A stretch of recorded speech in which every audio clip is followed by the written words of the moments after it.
Mari kita tunduk kepala kita satu di dalam doa.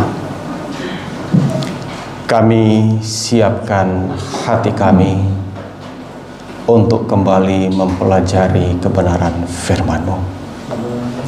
Biarlah Roh Kudus Tuhan boleh mengurapikan semua, baik hamba-Mu yang akan menyampaikan pekabaran firman-Mu.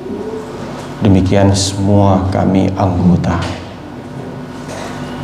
boleh mendapatkan pengertian dari maksud-maksud rencana Tuhan, dan dengan kuasa Roh Kudus kami boleh hidupkan, terapkan itu dalam hidup kami. Berfirmanlah ya Tuhan, kami siap mendengar. Di dalam nama-Mu Yesus Kristus Tuhan Juru Selamat kami berdoa. Amin. Saya menyapa Bapak Ibu Saudara yang terkasih. Selamat Sabat. Hai, puji Tuhan, kita boleh kembali berada di dalam rumah Tuhan Sabat hari ini, dan kita akan melanjutkan seri penata layanan. Dan tidak terasa, maka Sabat ini adalah pembahasan seri yang ketiga. Baik.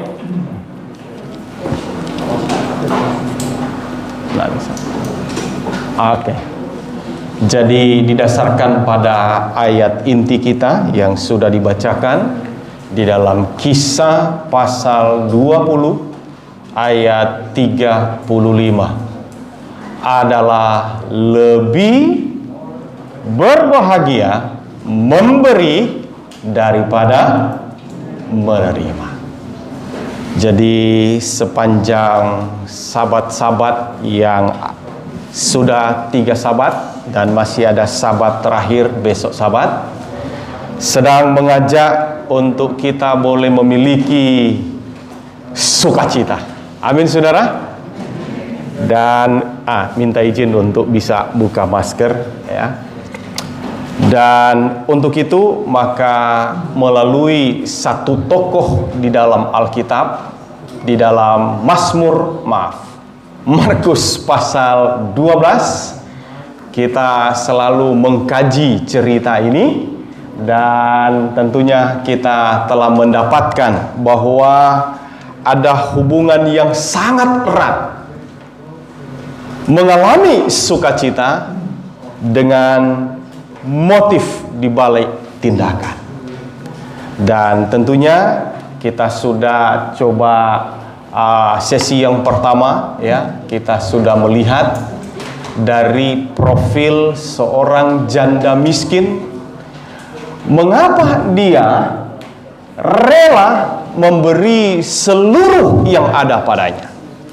Kendati ayat 44 menyebutkan bahwa yang dia beri itu, yang semua itu, yang nilainya hanya 2 peser atau nilainya 1 duit, adalah seluruh nafkahnya. Kata lain, dia butuh itu karena akan dipakai untuk dirinya sendiri. Jadi itulah kebutuhannya. Dana itu adalah untuk nafkah hidupnya. Dan tidak banyak. Hanya berapa? Kalau dikonvertkan hari ini, kurang lebih 1.500 atau mungkin 2.000.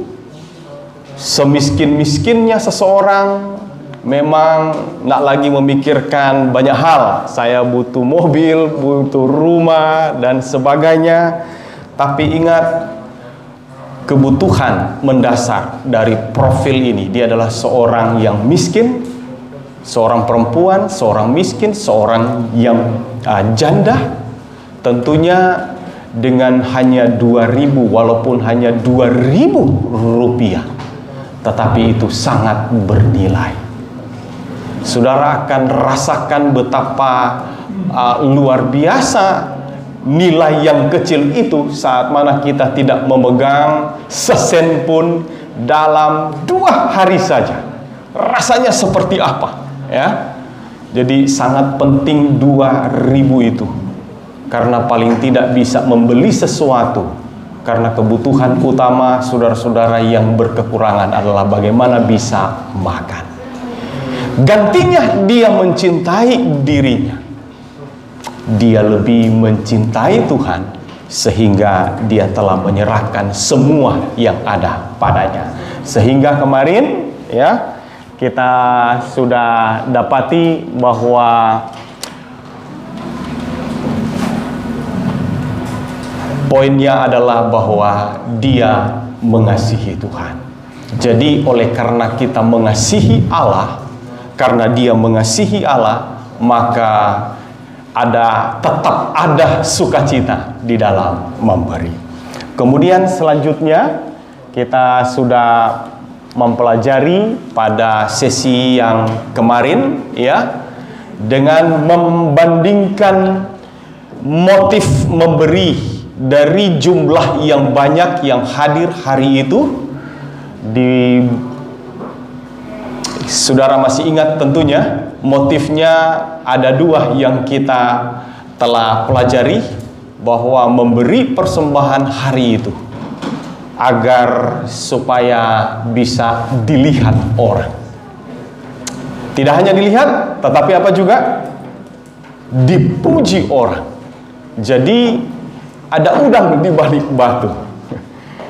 Ada motif yang terselubung, sehingga memberi itu maunya agar bisa mendapatkan kredit bagi diri mereka. Tetapi setelah kita mempelajari bahwa ternyata perempuan janda miskin ini jauh dari pemberi-pemberi, unit pemberi yang lainnya. Dia memberi dengan tulus, dia memberi dengan ikhlas, dia tidak mau untuk diketahui orang, ya, dan kemudian dia memberi semua oleh karena mengasihi, dan dia telah memberi dengan tulus. Sehingga pelajaran kita Sabat yang lalu adalah berbicara mengenai joy and, boleh next? Ya, ini adalah sukacita dan ketulusan. Kemudian selanjutnya, agak macet dia. Oke. Kemudian Sabat hari ini kita akan fokus untuk mempelajari berikutnya. Judulnya adalah Joy and Commitment. Ketika kita akan coba mempelajari motif memberi dari perempuan janda miskin ini, kira-kira dari segi mana kita bisa mempelajari, mendapatkan fakta bahwa dia memberi dengan satu komitmen, dengan sebuah komitmen. Tentunya jika kita kembali membaca, tidak bisa. Membaca di dalam Markus pasal 12 ayat 41 sampai 42, maka poin yang pertama, eksekusi kita yang pertama untuk melihat bahwa ini adalah sebuah komitmen, tentunya dari melihat situasi hari itu. Ayat 41 menyebutkan bahwa banyak orang kaya memberi jumlah yang besar, berbanding terbalik dengan dirinya yang hanya seorang diri saja memberi dalam jumlah 2 peser atau nilainya 1 duit. Nah, sekarang mari kita, ya, jadi Sabat hari ini kita akan lihat joy and commitment. Kemudian bagaimana tindakan rela memberi ini adalah merupakan tindakan komitmen. Baik, saudara, tadi saya bacakan ayat ini. Ingat bahwa pada saat itu sementara terjadi apa? Show, performance, pertunjukan. Kalau masih ingat, Sahabat yang lalu saya ceritakan bagaimana pintu masuk menuju kepada area wanita, ya. Dan kemudian itu dari 3 arah pintu masuk, dan kemudian kotak-kotaknya ada di tengah, mudah orang melihat. Dan kemudian peti persembahan itu terbuat dari logam seperti trompet yang mengarah ke atas. Walaupun mungkin di bawahnya itu adalah kayu, tetapi uang yang diberikan saat itu bukan dalam bentuk kertas, itu adalah koin-koin. Sudah bisa bayangkan mereka membawa beberapa kantong yang berisi koin, dan untuk menarik atraksi agar supaya orang bisa melihat mereka dan kemudian memuji mereka, mereka harus menaruh uang itu sambil mengangkat tangan agak lebih tinggi, supaya ketika menjatuhkan uang itu akan menghasilkan gaung bunyi yang besar. Semakin besar dan semakin lama, maka kekaguman melahirkan pujian. Jadi saudara tidak salah kemudian, wah sudah benar, inilah donatur terbesar di jemaat kami. Oh luar biasa. Pulang lagi, ya sahabat depan datang lagi ya. Jadi seperti itu. Ketika kita melihat bahwa banyak orang kaya memberi jumlah yang besar, berbanding terbalik dengan perempuan ini hanya memasukkan 2 peser, yaitu 1 duit. Saudara bisa bayangkan kira-kira, oke ini crash lagi ya, nggak apa-apa, saya akan lanjutkan. Kira-kira saudara masih berani untuk membawa persembahan saudara? Gimana? Ketika semua orang dengan motif memberi untuk sebuah pertunjukan saja, mencari perhatian dan mencari pujian, kira-kira saudara berada di dalam ibadah dan kemudian hanya membawa persembahan 2 peser, nilainya kecil, masihkah saudara berkomitmen untuk memberikan persembahan itu? Saudara, ketika saudara membandingkan, semakin jauh perasaan saudara membandingkan, waduh, hati saudara makin apa saudara? Menciut, mulai takut, dan kemudian rasa tak percaya diri. Langkah ini semakin berat untuk maju ke depan. Mengapa? Karena hanya 2.000, hanya 2 peser. Tetapi saudara-saudara, ketika kita dapatkan ayat 42. Oh oke. Baik, selanjutnya, apakah ini sudah bisa?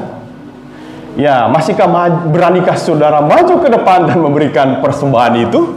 Atau tiba-tiba saudara berubah pikiran dan kemudian mengurungkan niat tersebut? Atau saudara berpikir, kalau begitu saya akan kumpul dulu uang saya, nanti banyak, baru saya akan datang membawa persembahan. Saudara, luar biasa. Nggak bisa juga? Oke. Next aja ya. Jadi membandingkan akan pemberian orang banyak dengan dirinya, maka rasa rendah diri, sungkan, malu ya, takut, keder, rasa rendah diri, maka dalam sesaat mungkin kita akan galau, dan kemudian apakah kita sedang mau mengingkari komitmen kita? Padahal sejak kapan perempuan janda miskin ini menyiapkan persembahannya?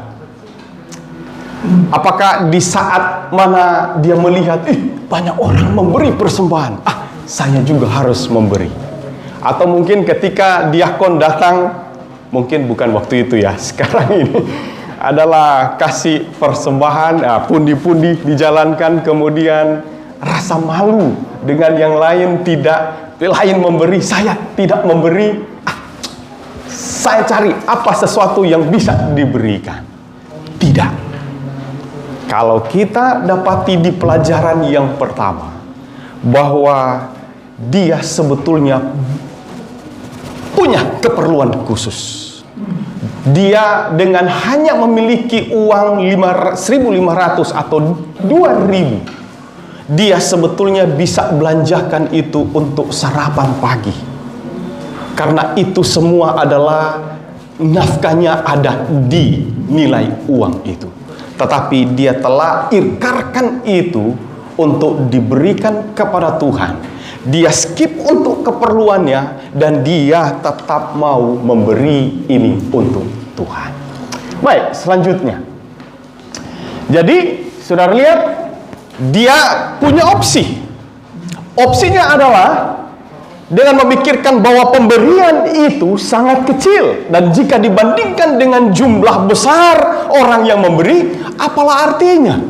Nah, terlalu signifikan. Itu bisa menjadi alasan untuk dirinya. Tetapi kemudian kedua juga, dia sedang berada dalam memenuhi kebutuhan yang sangat mendesak.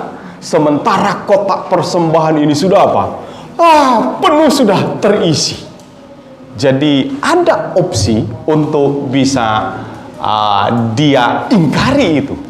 Tetapi saudara, kita bisa melihat bahwa apa yang terjadi, ayat 42, lalu datanglah perempuan janda yang miskin dan ia memasukkan 2 peser, yaitu 1 duri.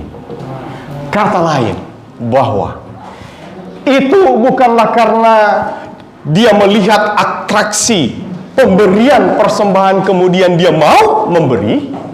Itu juga bukan karena dorongan sesaat atau bersimpati. Itu bukan karena terpaksa atau malu tidak memberi. Itu memang sudah direncanakan dan sudah diikrarkan janjinya. Dan ini adalah komitmen untuk dia memberi kepada Tuhan.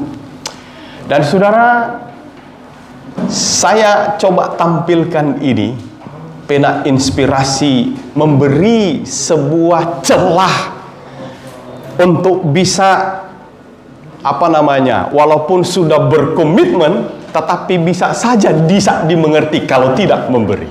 Saudara perhatikan, bisa jadi akan ada seorang imam yang bertugas di sana, memeriksa untuk melihat apakah pemberian itu asli, dan menanyakan tujuan pemberian dan memverifikasi apakah sumbangan tersebut itu sesuai dengan pengorbanan yang ditentukan.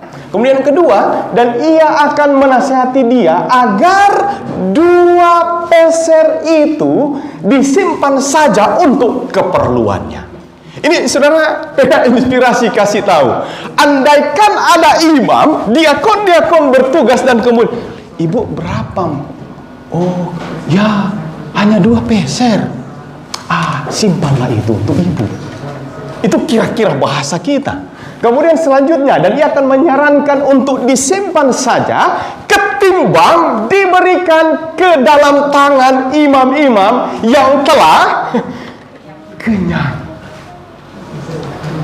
Oke. Selanjutnya, ia akan diingatkan kembali bahwa pemberian sedikit itu akan hilang di antara pemberian-pemberian yang besar jumlahnya.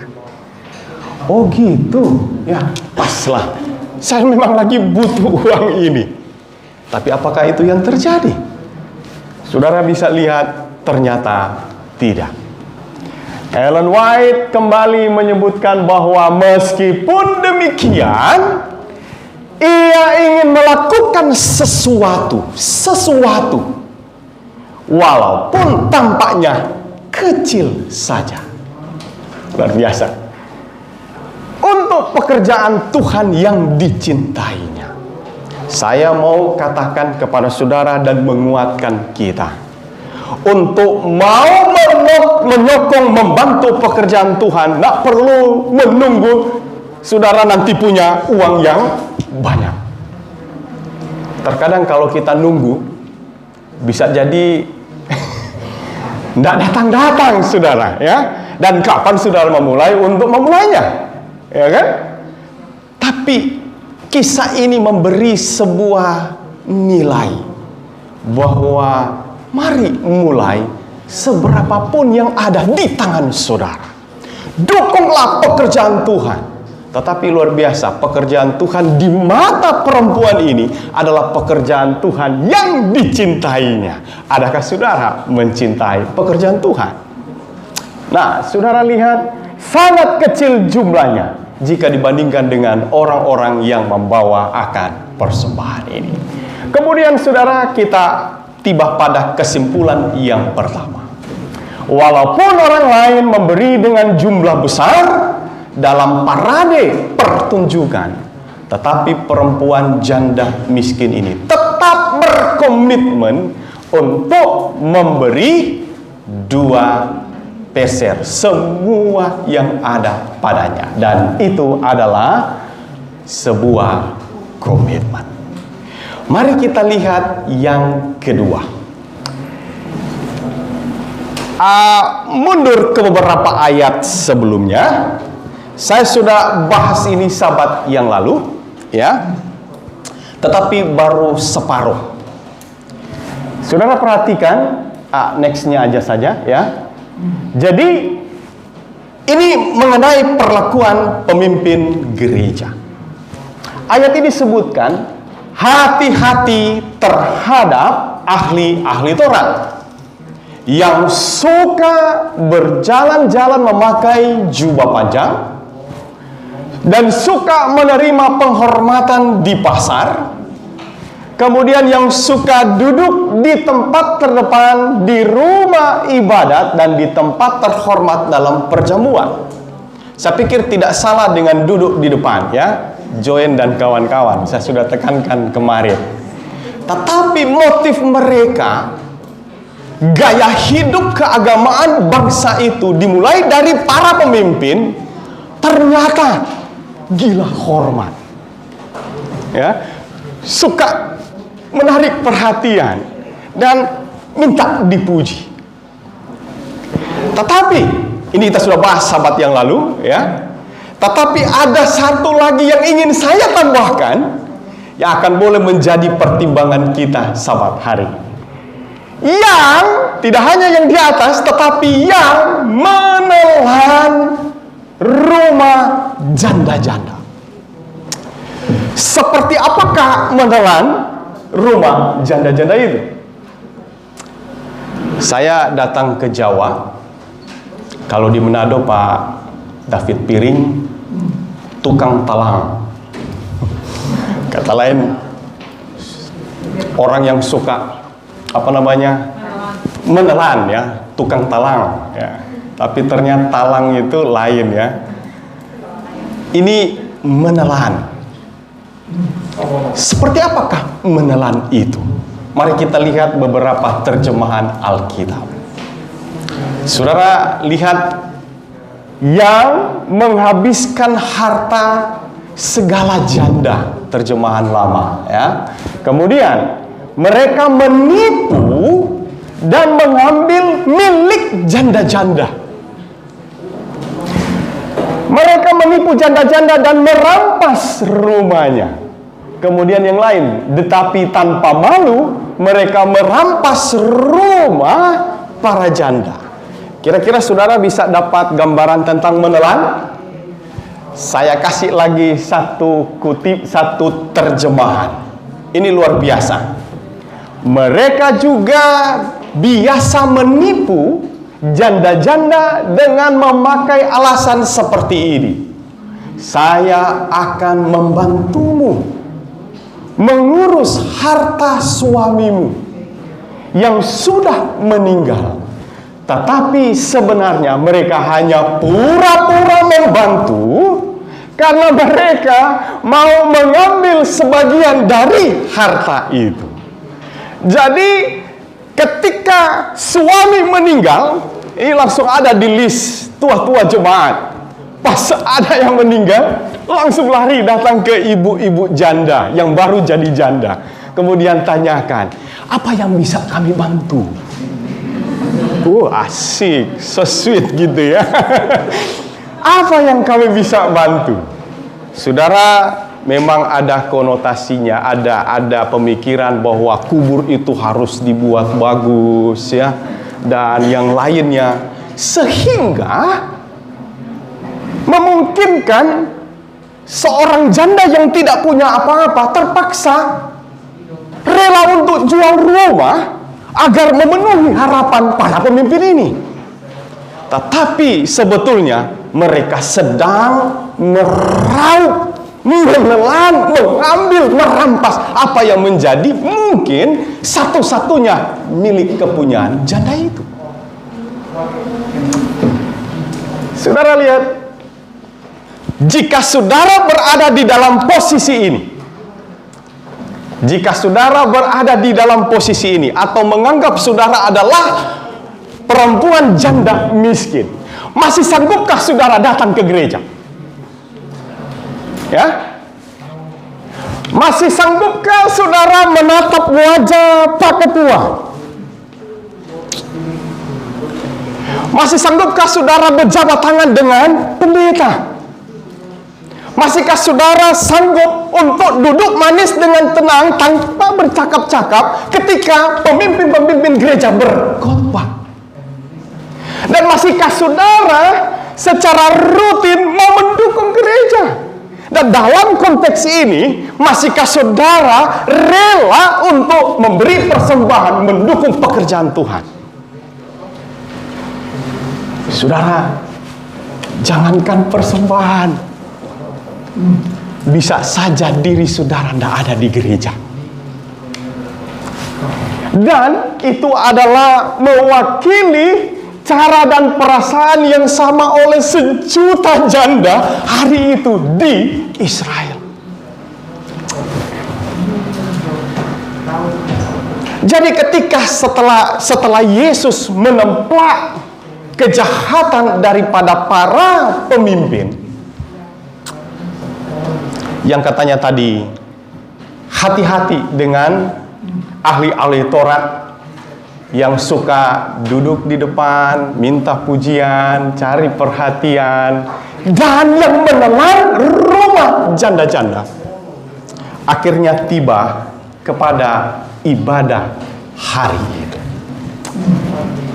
Dan saudara lihat, tanpa disangka, tiba-tiba muncul seorang perempuan janda dalam kisah ini. Nah, ada satu kebetulan. Habis Yesus menemplak tingkah laku mereka terhadap janda-janda, tiba-tiba ada janda yang datang. Saudara, mari kita lihat berikutnya. Dikatakan bahwa ketika janda ini datang,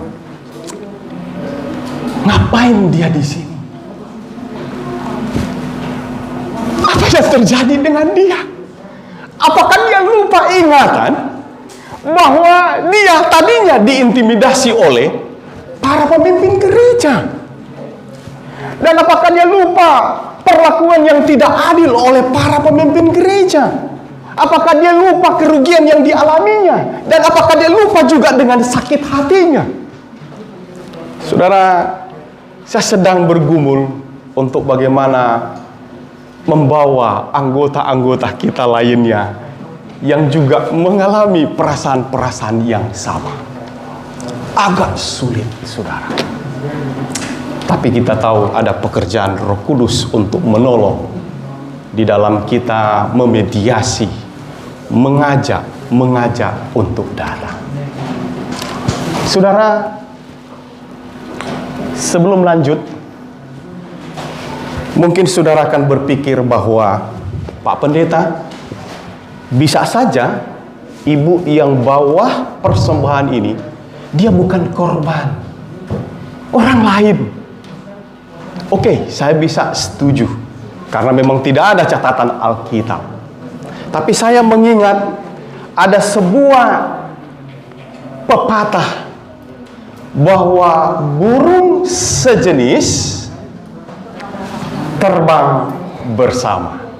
Ini bukan satu kebetulan Risma join ya duduk sama-sama. Bukan kebetulan juga ada Pak Norman, kemudian ada Saudara Oktav duduk juga sama-sama ya. Saudara, pasti janda-janda ini juga akan sama-sama, baik duduk bersama, bercerita bersama, berjalan bersama dalam satu komunitas bersama. Taruhlah dia bukan korban, tetapi saudara akan dapati berikutnya bahwa jika kemudian ada janda yang benar-benar menjadi korban dan kemudian bertemu dengan janda yang lain dan kemudian menceritakan, dan akhirnya tahu ibu-ibu ya, saya bukan anggap negatif, tapi kecakapan mereka untuk bisa membuka pembicaraan. Kamu bilang itu benar? Masa? Iya. Gak percaya?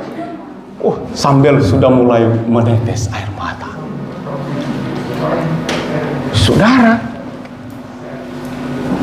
mungkin janda yang lain tanya, masa?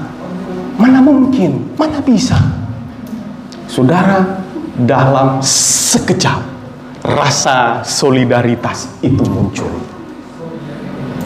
Dan saya memastikan setelah itu martabat dan respek terhadap para pemimpin agama hilang lenyap, disapu bersih oleh perguncingan mereka. Dan saudara tahu apa yang terjadi? Fatal. Kalau sudah begini saudara, tidak ada yang mau datang lagi, ya kan? Untungnya, entah itu karena korban nyata ataupun mungkin karena korban persepsi, ya, bisa anggap saja demikian. Tapi perempuan janda miskin ini tetap datang ke gereja dan tetap setia memberi apa? Persembahan. Apa yang boleh saya mau sebutkan sahabat hari ini? Saudara, memberi persembahan itu tidak terhubung dengan para pemimpin gereja. Betul? Karena yang memberi berkat itu siapa? Pendeta? Pendeta rajin doakan soalnya. Tidak. Berkat itu datang dari Tuhan.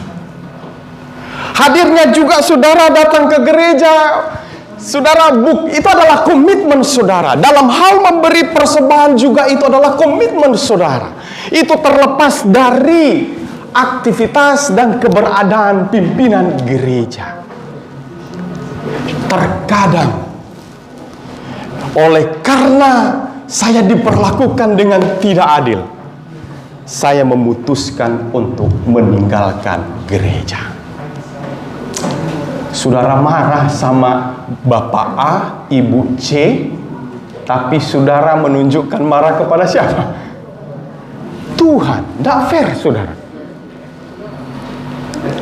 Biarlah kalaupun mungkin oleh karena satu dan lain hal itu menjadi konsekuensi yang terpisah, tapi dengan ketulusan saudara memberi oleh karena cinta dan berkomitmen, itu haruslah tetap saudara hidupkan. Amin saudara.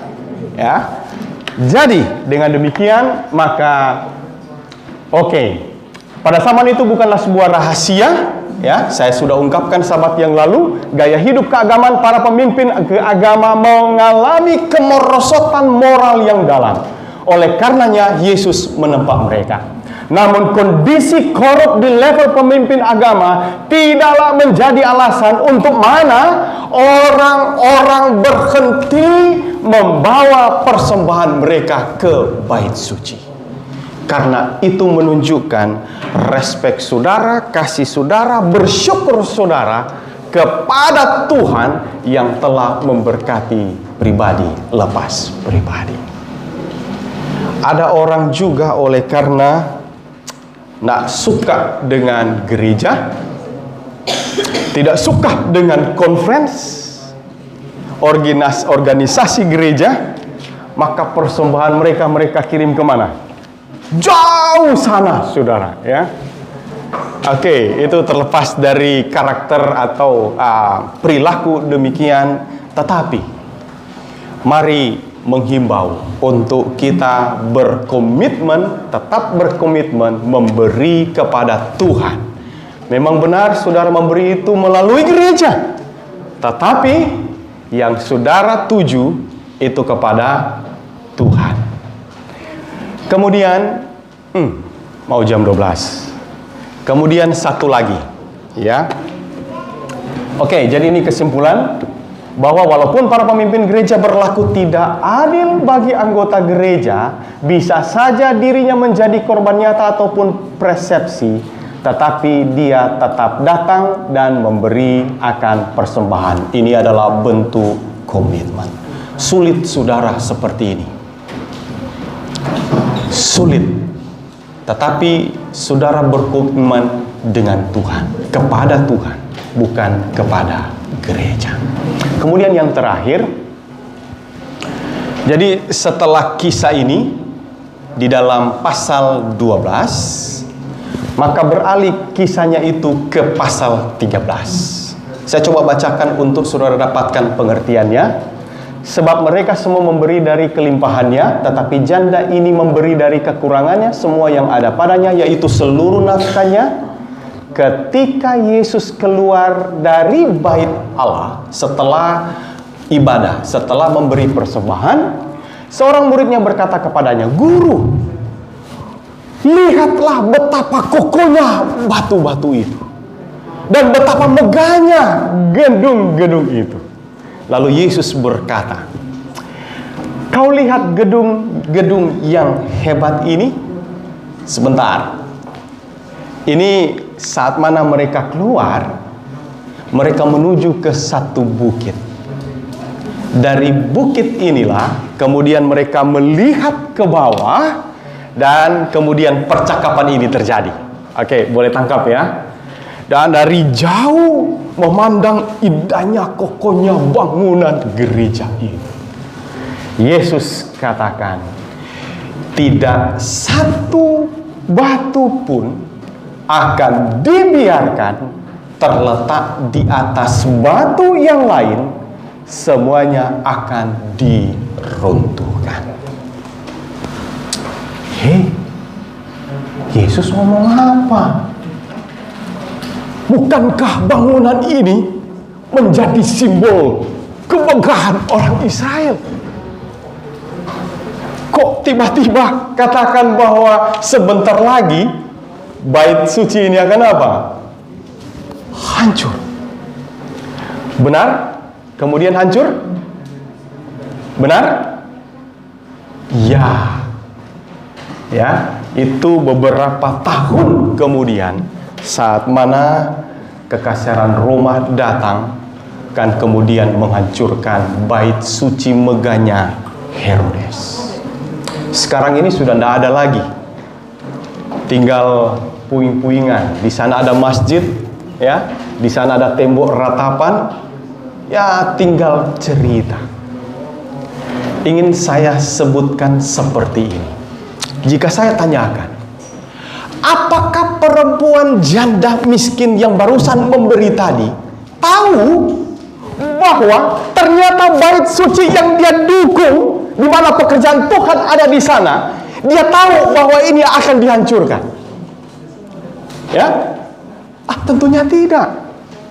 Karena Yesus nanti kasih tahu itu setelah Yesus dan murid-murid naik ke satu bukit. Tapi setelah peristiwa itu, ingin saya angkat adalah, terkadang banyak dari antara kita, tapi bukan di jemaat ini ya, berpikir bahwa mereka baru kumpulan, sebentar lagi kayaknya mereka akan digusur. Oh, sebentar lagi jemaat ini banyak yang akan pindah.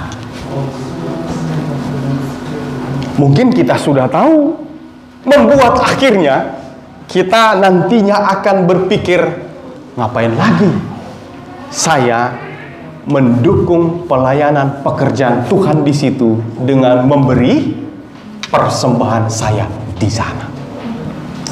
Sebetulnya ada satu materi lagi, tapi karena saya hanya minta empat ya. Tindakan memberi dari perempuan janda miskin adalah tindakan pelayanan. Jadi di area wanita, women's court itu tidak hanya ada satu peti persembahan. Di dalam bait suci itu kurang lebih ada 17 peti persembahan. Itu sudah dimulai, ada 2 kotak di luar saat masuk, dan itu adalah pajak teks untuk bait suci. Dan kemudian ada juga beberapa di sana. Ada juga untuk free will offerings yang diberikan oleh perempuan janda miskin ini. Tapi ada juga yang lain memang diperuntukkan untuk beli kayu api, membeli juga untuk hewan korban. Jadi memang sudah langsung ditujukan ke sana. Ujung-ujungnya walaupun memang ini diberikan untuk Tuhan, tetapi itu dipakai nanti untuk bentuk pelayanan di dalam Ka'bah.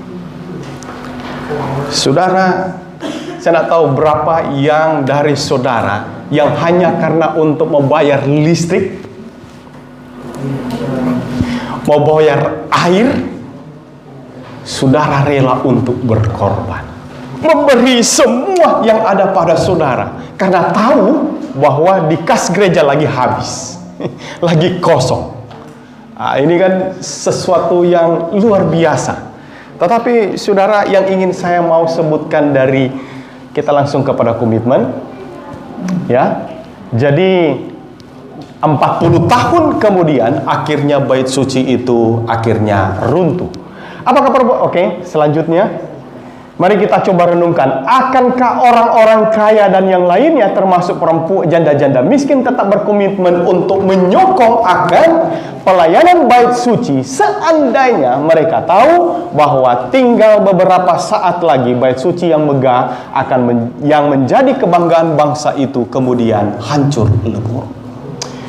Tetapi poin di sini justru terletak di sini adalah komitmen dan dukungan harus tetap diberikan apapun yang akan terjadi dengan gereja Tuhan secara jemaat maupun secara fisik. Karena pelayanan yang masih ada dan sedang berjalan tetap memerlukan dukungan kita hari itu maupun sampai kapanpun sebelum kemudian terjadi yang tidak diinginkan. Jadi mengajak untuk kita bahwa kita mari terus dukung pelayanan pekerjaan Tuhan apapun yang terjadi. Mungkin gereja Tuhan tampak dan roboh di akhir zaman ini, tetapi ini adalah gerejanya. Tetaplah terus berkomitmen dalam mendukung misi gereja dan kegiatan-kegiatan pelayanan dalam pekerjaan Tuhan. Perempuan janda miskin telah memberi satu pengaruh positif, hal berkomitmen memberi persembahan untuk mendukung pekerjaan Tuhan di dunia. Baik, jadi walaupun eksistensi gereja dan pelayanan diprediksikan akan berakhir, terlepas dia tahu ataupun tidak, tetapi ia tetap memberi persembahan, dan itu adalah bentuk komitmennya. Jadi refleksi saudara, tahukah saudara bahwa Allah juga berkomitmen dengan kita? Dia telah mati bagi kita. Dia telah memutuskan untuk memilih salib. Padahal di tahun berapa Yesus mati?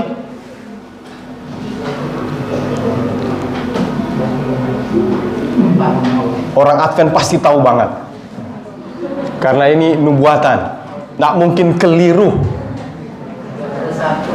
Pathfinder, ya. Master Guide 31 ya. Tahun 31. Saudara lahir tahun kapan? Masing-masing tahu ya. Bayangkan Yesus sudah rela mati bagi saudara dan saya. Tetapi saudara, saya coba, apakah Allah sedang jatuh cinta dan ternyata itu cinta buta? Tapi itulah komitmen Allah untuk rela memberi anaknya Yesus Kristus karena dia mengasihi saudara dan saya. Apakah kita juga rela untuk, ya, bagaimana mungkin ia mencintai manusia yang kecenderungannya selalu mengkhianati dan mengingkari janji setianya? Layakkah Allah menerima perlakuan seperti itu? Rasanya tidak adil dan juga fair. Tetapi inilah komitmen Allah. Bukan aku, bukan kamu yang memilih aku, tetapi Yesuslah yang memilih kita. Jadi di dalam komitmen, mari kita lihat bahwa tidak ada pengaruh dengan situasi dan siapapun, tidak ada hubungannya dengan suara dan cara terbanyak memberi persembahan, tidak ada hubungannya dengan pribadi daripada pemimpin gereja, tidak ada hubungannya dengan perlakuan pemimpin gereja maupun organisasi gereja, tidak ada hubungannya dengan pelayanan pemimpin gereja maupun organisasi gereja, kemudian tidak ada hubungannya dengan sistem keagamaan, tidak ada hubungannya dengan eksistensi pelayanan dan bangunan gereja. Yang harus kita lakukan adalah dalam berkomitmen adalah itu menyatakan akan hubungan pribadi kita dengan Tuhan, menyatakan bahwa Dia mengasihi dan tulus ikhlas berkomitmen untuk Tuhan, mengungkapkan betapa Allah telah memberkati dia secara pribadi, menyatakan kerinduannya untuk mendukung pelayanan di bait suci, dan menunjukkan kerelaan hatinya sesuai dengan kemampuan yang ada padanya. Kesimpulan, bahwa janda miskin telah memberi dengan rela hati, bahkan memberikan hatinya juga. Bukti kebesaran cintanya kepada Tuhan melebihi dirinya sendiri. Ia telah memberi karena kasih, juga dengan tulus ikhlas, serta berkomitmen. Kendati hal buruk sekalipun terjadi, dengan ini ia telah menjadikan dirinya pribadi yang berbahagia, bersukacita, dan sadar bahwa Allah menerima persembahannya. Kiranya pelajaran Sabat hari ini, dengan saudara berkomitmen, bukan tergantung kepada orang lain, ya, tapi fokusnya kepada Tuhan. Memberi persembahan itu selalu memberikan sukacita. Walaupun kendati respect ataupun output dari orang lain terhadap kita di luar dugaan kita, tapi kita memberi itu kepada siapa? Kepada Tuhan. Kiranya Tuhan memberkati kita di dalam nama Yesus. Saya bawakan ini. Amin.